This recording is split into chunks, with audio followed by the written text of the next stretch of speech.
not only eating good, healthy food, but doing it together. This is the Begin Within podcast, where we believe real, lasting health and fitness requires you to start inside before you work out. I'm your host, Nate Slegger, and I'm here to show you behind the scenes of fitness. You already know exercise is good for you, but what about all the other things in life that affect your fitness? If you're looking for extra motivation to get started or to make sure you keep going, this is the place for you.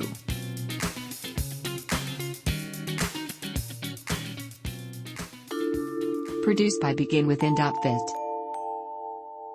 Hey there, welcome to episode 53 of the Begin Within podcast. Before we jump into our interview, I want to ask you to do me a really quick favor. If you would, it'll only take you a few seconds.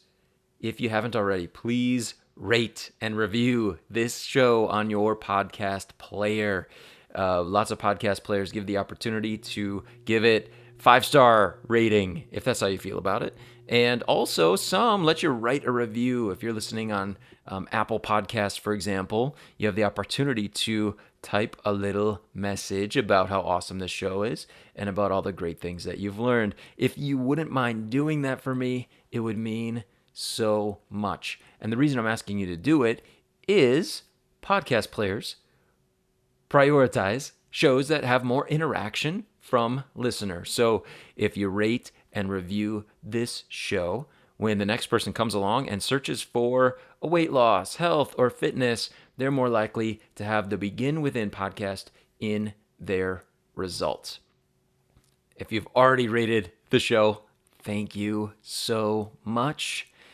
If you haven't yet, thank you in advance for taking the time to do that.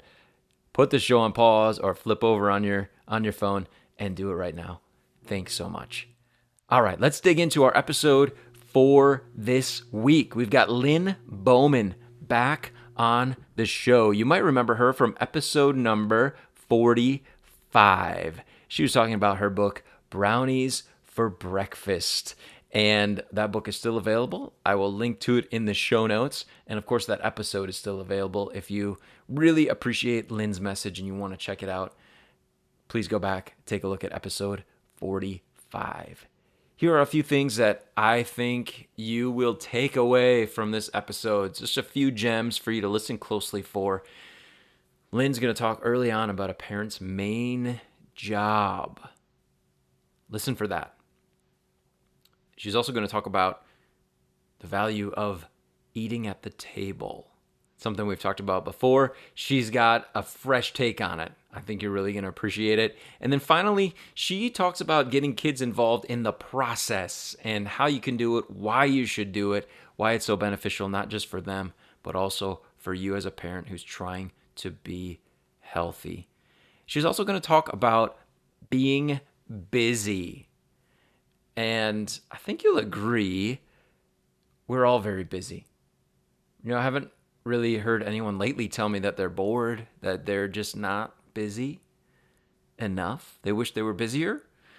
Here's the reality. We're all very busy. And sometimes that's the number one reason why we don't do more for our health and for the health of our family. Lynne will address that as well. And before we dive in, I just want to give you kind of a little bit of a forewarning that it's coming, but I also want you to think about priorities and how that really helps with busyness, because she is going to talk about priorities in those 3 areas that I just mentioned. So please enjoy this interview, take some notes, and be ready to make some changes, even if they're changes at home that you can do to help your family to move in a healthier direction. Here's my interview with Lynne Bowman. I want everybody healthy because when everyone is healthy, everything goes better. Every parent now understands the disruption and the difficulty. Everyone is way oversubscribed anyway. I mean, everybody's doing too much to begin with. So when a kid has a problem, all of a sudden the whole thing gets thrown even worse off kilter.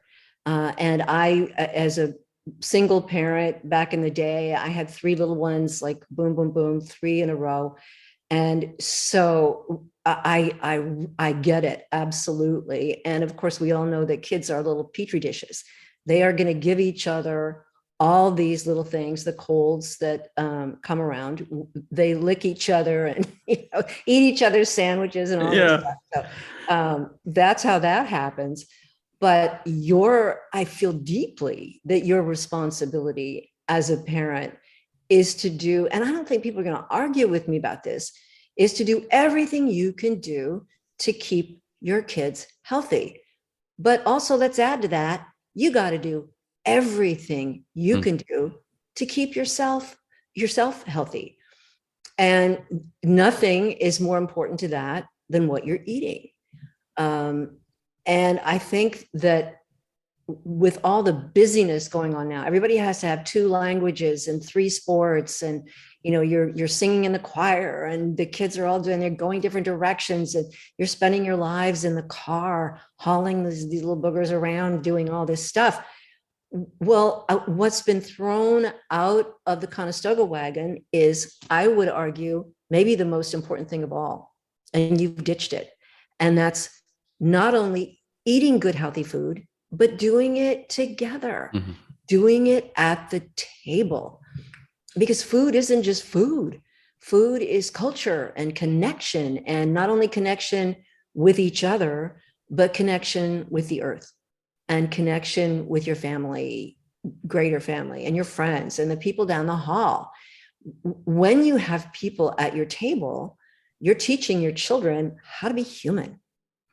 When they are narfing down a Whataburger in the car, I would argue that they're not learning how to be the kind of human that you really want to bring into the world. Having one more spoken language or one more sport or whatever. And of course, it's no secret, Nate, that I'm older than dirt. So I have a kind of a way grandma point of view on this. But when my kids, now in their 40s, and I look back on what mattered, what do they tell me? What do they say? Ma, thank you for that or this, or I wish you hadn't done that. That comes up too. But what they appreciate about the upbringing that they had is that we sat together. We sat at a table together. There was a bit of a routine. My superpower was that I could get a meal on the table in 15 minutes. I mean, boom, we got home, and you don't know what that feels like. Get home and everybody's got stuff to unload, and they're arguing and they're punching each other and everything's happening. But I prioritized putting good, real food on the table.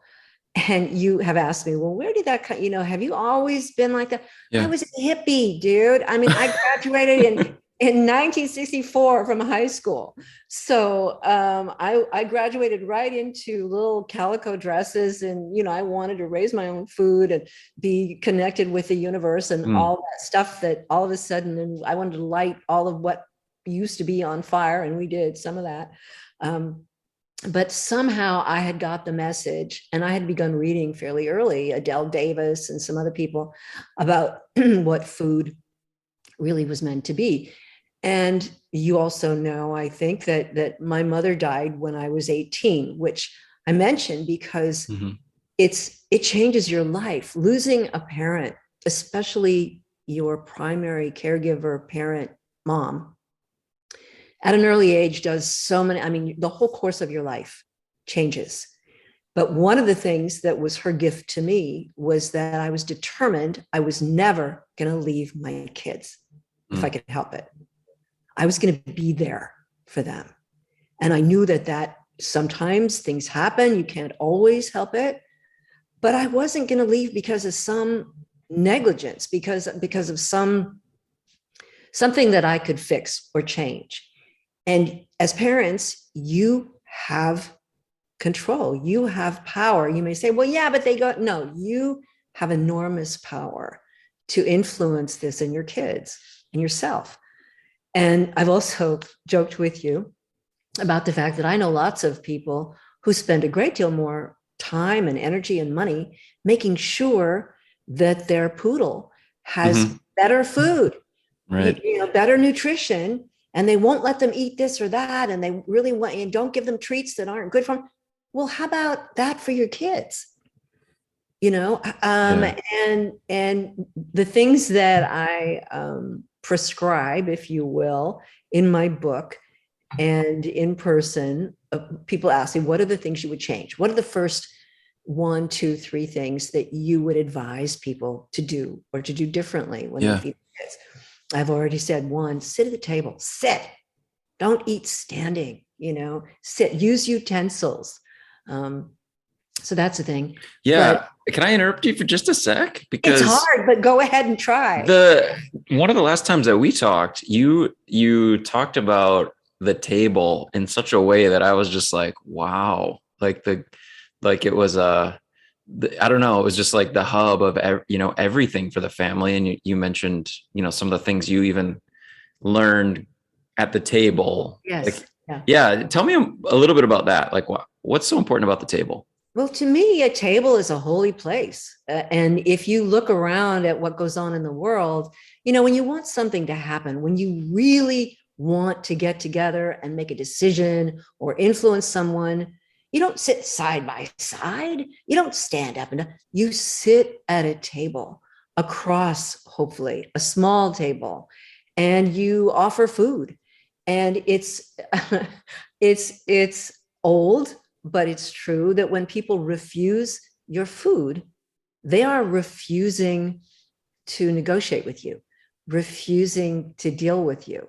I mean, you start thinking about the traditions behind table and eating and culture at the table. And I grew up sitting at the table with my parents every night for dinner. I mean, my poor dad driving, I don't know how far and, coming, and we would wait for him and then we would sit at the table. And what I learned at the table was how to fight fair, how to negotiate, how to tell a story, how to be heard. And I was the youngest. So dude, I had to really punch good to get in there and keep it civil, but make a point and so on. And we had real food. Now in the 50s, we can argue about what that real food was. It was not always the greatest because it was the beginning of processed food. Right. And all of the determinants, all of the research about food related chronic disease tells us that this past 70 years has been bad. I mean, it's just gone down, down, down. So table number one. Yes. And I don't want y'all parents sending your kids out into the world at the age of 17 or 18 to college, being the one who sits down with their new friends and doesn't know how to use a utensil, doesn't know what a cloth napkin is for, doesn't know how to pass things and courtesy of table. That's part of the food. That if food is not just food is, well, in me, it's kind of a religion, as you know, but food is connection in every way. Yeah. That's great. That's awesome. Yeah. I think we talk so much about food in the sense of like, nourishment for our own kind of cells. Sometimes we talk about it in terms of nourishment for our heart and soul, soul food or comfort food. But I love your focus on how it helps us connect with the world outside of us. Like you mentioned, the earth, but also the people, but it only does that if we sit down. And Nate, it's about connecting with people that maybe aren't in your family. And what I always suggest to people that, and this is not just feel good talk. This is actually science-based, being healthy talk. When you eat alone, you don't eat well. It's that simple. All of the research indicates very clearly that people who eat together eat better and they digest their food better. So even if you're just thinking of it in terms of being pumped up and stronger, go down the hall and knock on a door and say, Mr. Johnson, would you like to sit with us tonight? How about that? Talk to people, invite people. And of course, here we are in the time of COVID, but have some fun with that if there's any way. Invite somebody to sit on a bench with you. Have people as part of your eating ritual if you can. Stop eating alone in your car. It's not good for you, and it's not good for your kids. Yeah, I was laughing because if you were watching me whenever my wife Amanda is like traveling for work or, you know, and I'm alone, I always say like, I just turn into like a total slob and eat terribly when she's not around.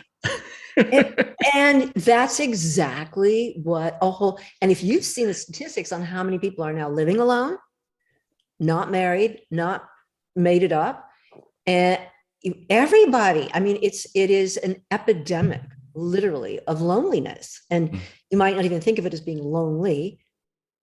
You might just think of it as being alone, but there is definitely an epidemic of loneliness.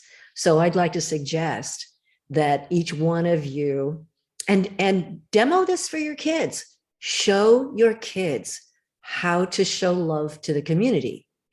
And one of the ways they can do that is to share food and have a table that includes people in a really comfortable, normal, come and sit down with us. You know, that is one of the best, oldest, tried and true ways of showing love that there is. Maybe it is the best one. It doesn't matter who you are. It just doesn't matter who you are. That's a way to show love. And people, even if they're not crazy about your food or they're not accustomed to, you know, the kind of food that you have, they are likely to respond by trying and ask. I mean, get people involved in your eating if you possibly can. Yeah. So we're talking about the importance of sitting down at the table, getting other people involved. Is there anything else that you would give in terms of advice? Yes. Cook with your kids. You are not their servant. You're their teacher. I love it. And everybody has time for the Mandarin lesson and the kickboxing and everything. And you are forgetting the most important skill a kid can leave home with. That's how to make a meal. And I want your kid to be the one in the dorm that goes, no, cool, I can do this. I can teach you how to make. That is a basic competence that we have, again, thrown out of the Conestoga wagon. I'm sorry, folks. Yeah. Every kid needs to know how to make some basic food and how to run some laundry and some other things. But the food is key. They need to know how to peel a cucumber, and they need to know how to scramble an egg without wrecking it. All this stuff is key. And not only that, but you have taught them that they are not the ones sitting on their butts being waited on. You want your kids to be the ones who get up and say, I'll help you with that, Mrs. Johnson. Please let me load the dishwasher. Yeah. Who doesn't love that? I mean, that's great stuff. But parents are forgetting. And my kids, because I was a single mom, you know, my kids were, so they were 2, 3, and 4 when I became a single mom. They loaded that dishwasher badly. It's okay. They learned how to do it. They learned how to cook. They learned how to set the table, and they cleared the table. I mean, if some kid got up and they heard about it from mom, it's like, wait, what am I? Chopped liver. Where are you going? I wasn't there to wait on them. I was there to teach them. Yeah. I'm sure, you know, as I'm listening, I can imagine that putting those things into practice helps the whole family just to appreciate what's on the table. Oh, you even bet. more. You bet. And gardening with your kids is genius. And moms, dads ask me, how do you get your kid to eat the vegetables? Sorry. Yeah. Oh, that's okay. How do you get your kids to eat? How do you get podcasters to remember to take their phone out of the room before? Come on, Lynn, what's wrong with you? No You know worries. better. The phone ringing, by the way, is my youngest daughter who has a new baby. And I know, I love, it's like, hi, honey. I love that she's calling. They still speak to me, believe it or not. So, okay, where were we? before we were so. We were talking about how it develops, you develop appreciation when you have a share in it, even gardening. How do you get your Yes. kids to? And kids will eat what they cook. Mm. It's that simple. If you want your kid to eat broccoli, stand at the sink with your kid and teach them how to cook broccoli. Or say to them, would you do some vegetables for us tonight? What kind? You choose. You cook. Nice. Make that kid responsible for serving their vegetables to the family. And then have them feel the sting when people go, ew. It's the whole process, right? It's learning how to do it, learning how it's done and where it comes from, and then how to serve it and how to relate to your guests or the people who are eating the food. If your kids have the experience of cooking for their siblings, for example, or for you, and if you sit there and go, oh, that stings. That stings. And yet you as parents all the time have your kids going, we don't want that. And you're just taking it. Right? Interesting. Yeah, I can see how it can help, and also teach those greater skills that you're talking about of social interaction and how to treat someone who's providing food for you. How to be a better human. Yeah. Yeah. Awesome. What I'm curious now, just kind of wrapping up, we talked about a lot, how busy so many people are, the challenges that parents face, and some of the ways that they can just kind of slow down and start appreciating food and having a healthier situation around the table. What would you recommend, Lynne, as maybe one of the best ways to get started? If someone's listening and they're thinking, whoa, family meeting. Yeah. What's the meeting like? And also I taught my kids business from a very early time, because that was the language I knew. It's like, we're having a meeting. All right. So I want some priorities here. What's working? What's not? I want to hear from each of you. What's working? Okay. What's not? If you could get rid of something and stop doing something, what would it be? How could we improve our system here? It's just the way a business works. And you want to hear from them, because you're going to have a kid say, Ma, I really don't like soccer. And you'll go, what? And this is from my own experience. I was taking 3 little ones to 3 different practices in 3 different uniforms and at 3 different times, because we thought they wanted to play soccer. And then that day they went, you know what? No, we don't really like it that much. Done. No more soccer. And then you have all that off your plate. The snack mom stuff, the, washing the uniforms, the driving and the so on. Think about what's involved with any one of these activities that you're doing, and whether or not this is a thing that as an adult, your kid will go, wow, I'm so glad we did that. It's a nice way to I don't know. think about prioritizing how we're using our time. Yeah. And what we did, strangely, it just worked out this way. I asked each of the kids what their fantasy sport would be. What would they really like to do if they could do anything in a sport, just a sport, a physical thing? And my son came back with fencing. What? He said, fencing. Excuse me? And so the next thing I knew, he has done some research, and he's found this fencing saal not far from home. And the girl said, yeah, that sounds like fun. And so we went and met the people and researched it. So my kids all ended up fencing in the same room at the same time, with a brilliant teacher who is still a friend. I love her so much. And my youngest ended up starting a fencing team at her college as a result of it. And some people think of it as a sort of an elite sport. I assure you it is not. It's rough and tumble, but it's very mental and very physical at the same time. For them, it's great. All about the people who are doing it. It's all about the coaches, just like anything. But that was our solution. Yeah. Find a thing that they all agreed on. And it was closer to home. It didn't involve washing the uniform, no snack moms. It was easier. So have a family meeting, prioritize. Yeah. Nice. Great. How can those listening follow your work? I hope they will think about doing that. It's lynnebowman.com, LYNNEBOWMAN.com. It's not an extensive website, but it'll put you in touch with me. It'll give you an idea of what's going on. And there is a place there where you can message me. And I would encourage you to please do that. Ask me questions.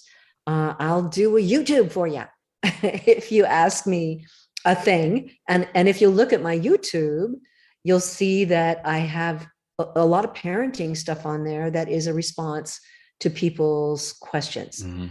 And so I really encourage you to ask me. And what are my qualifications, you ask? I have 3 kids in their 40s, no felons so far. Okay. That's how you know it works.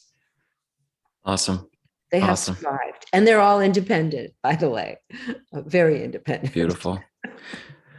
Lynne Bowman, thank you so much for being on the show again.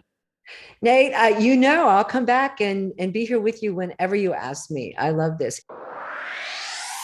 I want to thank Lynne Bowman once again for being here on the show with us this week. I will link to her website, which she mentioned in the interview. I'll link to that in the show notes, as well as to her book, Brownies for Breakfast. So please check those things out and continue to follow her work. Also, I left the ringing phone in for you. I thought, you know what, that is just real. Like, that's just the way it is when you are a busy parent. You have phones ringing, you have things to do, you have priorities to take care of. And that brings me back to the number one thing that I asked you to listen for, or at least the first thing that I asked you to listen for, and that was the parent's main job, right? I want to review that just briefly here at the end. I loved Lynne's point. A parent's main job is to do everything you can to keep your kids healthy. And of course, health in all ways, right? Holistically, keep your kids healthy. But one of the easiest ways that you can do it when we're trying to take care of kids emotionally, psychologically, spiritually, one of the easiest ways to keep your kids healthy is physically, right? And the best way to do that is to provide good, healthy food. And of course, doing everything you can to keep yourself healthy so that you can take care of everyone else. So, yes, parents' main job. I hope that doesn't put too much pressure on you. And again, I'm not up on any soapbox here because I'm not a parent, but I understand the job is very tough and priorities will always help, right? No matter how complicated something is, no matter how busy we might be, priorities are always the answer. So remembering the main job and how healthy food connects to that. Also, number 2, I asked you to listen for when she talked about that magic word, table. Did you get the sense? It's such a special thing for Lynne, that word table. It's got a capital T for her. She doesn't say the table. She says table. It's table. Learn table. Teach table. Like it's a course. It's an important piece of life. Table. Maybe the name of a very important member of the family. Table.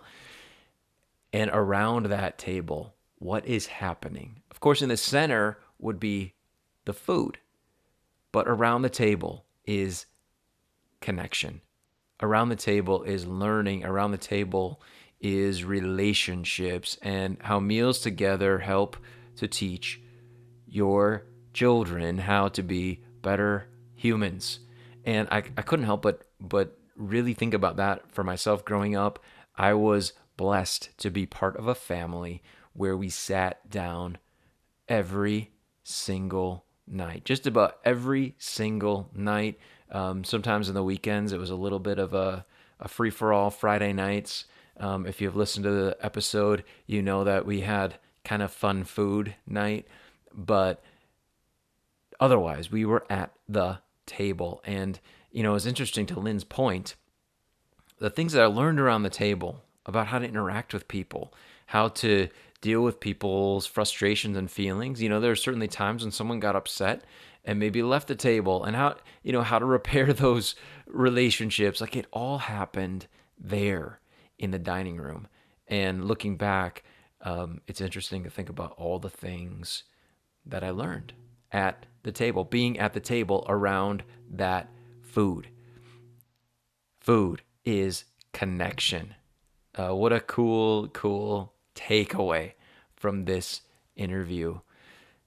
And then finally, that piece about getting kids involved in the process, cooking with them, teaching them how to make basic food so that they can do it for themselves, and involving them in the process so that they have more interest in eating it, right? When they've created it, or they learn how to deal with people kind of turning up their nose at the foods that they've made, and they think about how that makes them feel when it comes to connection with those that would have had some of that food that they created. So what an interesting thing to think about, all the benefits of having kids involved in the process, not just the process of cooking, yes, the process of cooking, but also maybe the process of shopping, the process of gardening to get that food to grow, harvesting that food.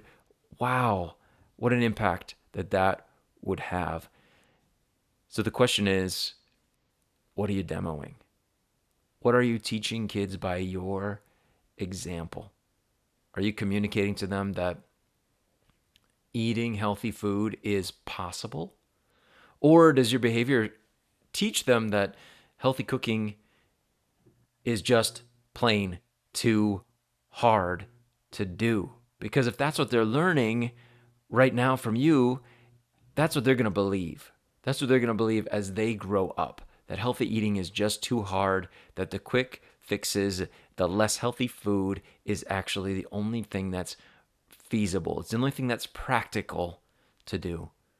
So again, I'm not a parent. I'm just passing on the message from a parent, a parent who's done this for a very long time, has a lot of experience, and articulates very well. Lynne Bowman, thanks again for being on the show. And for all of us, what a beautiful opportunity to think about what our main job is when it comes to health. To think about the benefits of table and how we can create connection and all get involved in the process together of creating healthy meals. And not only will that benefit us and benefit kids, but it'll make the job easier if there's more people involved, right? Over time. And so then eating healthy becomes less of a chore and more of a source of connection, more of something that we all need in our lives. Before I let you go, I want to ask you to check out my ebook, a book I just wrote, 5 Ways You're Wrecking Your Weight Loss. If weight loss is a goal of yours, I want to ask you, please, to check it out if you haven't already. The link is going to be in the show notes for you to download that free ebook and learn the 5 ways that you may be wrecking your weight loss. Please check it out and let me know what you think. I want to thank you so much for joining me here on the Begin Within podcast this week. I will talk to you again next week.